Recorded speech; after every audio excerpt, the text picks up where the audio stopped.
All right. Hi, this video says help you with your Unit 4 final project. The first thing that you want to work on is describing the bonds in the structure. And when describing the bonds, when describing covalent bonds, what you do is you name the two atoms that are connected by the bond, and then the bond order, if it's single, double, or triple. And you can tell that based on the number of lines that you have there. So the covalent part of your molecule is the part with the non-metal atoms, the P for phosphorus and the oxygen and the O for oxygen. So that part, which is known as phosphate, is your covalent part. Notice that the phosphorus and oxygen are connected together. And these three bonds here with this single line, how would you describe that? So in this sort of setup here, the two atoms in that bond is phosphorus and oxygen. And then in this blank here, you're going to write down single, double, or triple, depending on the type of bond you see here with the single line. And then the second bond, you have phosphorus and oxygen. They're connected by two lines. So would that be, again, single, double, or triple? So in this second blank, you would write in the type of bond order, single, double, or triple. The final thing you'll notice is that your compound has a metal cation and then, of course, a non-metal anion. The phosphate is a polyatomic anion. So what kind of bond is that if it has a metal and a non-metal part? Is that ionic, covalent, or what? So here you can just write the type of bond that is, ionic or covalent. The next thing that you need to do is identify the type of substance that you have. Once again, you have a metal and you have a non-metal. Is that ionic or covalent? And so that's what you're going to put down here. And then finally, the properties.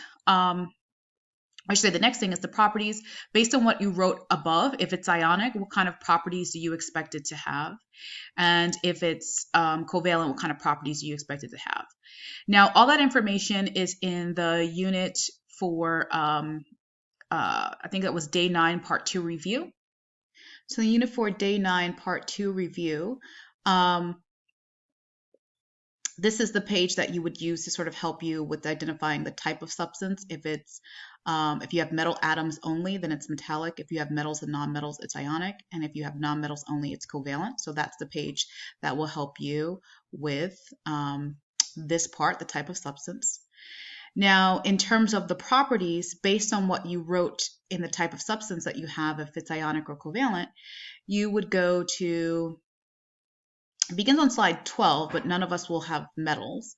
So I guess you can start on slide 13. So these are properties of ionic compounds. So if your compound is ionic, you can list these 5 of these as your properties. And if it's covalent, you can list 5 of these as your properties. Okay. So that's what you're going to do in this section. The last thing is what is this substance used for? So this part is required for fundamentals chemistry. The second question, choose one of these 5 properties. You don't have to do that. That second question just for honors chemistry. So you chose the substance potassium triphosphate or tripotassium phosphate, sorry. And is also just known as potassium phosphate. So you may see both names. But anyway, what is tripotassium phosphate used for? And you're just going to describe it here. All right, so hopefully that will help you in terms of how you sort of figure this out.